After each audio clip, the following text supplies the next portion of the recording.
এক শাশুড়ির ছিল দুজন গর্ভবতী বৌমা। ছোট বৌমার বাবা ছিল অনেক ধনী মানুষ, তাই বিয়েতে দিয়েছে গাড়ি বাড়ি ও দামি দামি অলংকার। এই জন্য শ্বশুর বাড়িতে তার দামও অনেক বেশি। অপরদিকে বড় বৌমার বাবা ছিল অনেক গরিব মানুষ, তাই বিয়েতে তেমন কিছু দিতে পারেনি, যার কারণে বড় বউ হয়ে গেল শাশুড়ির অবহেলার পাত্র।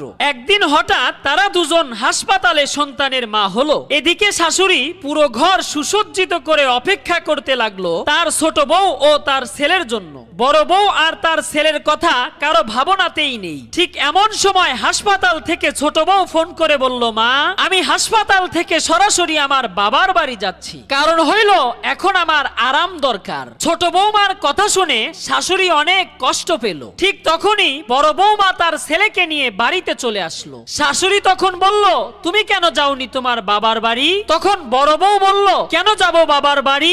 এটাই তো আমার বাড়ি। এ বাড়িতে থাকার মতো শান্তি আমি কোথাও পাবো না। বড় বৌমার কথা শুনে শাশুড়ির চক্ষু বেয়ে পানি পড়তে লাগলো।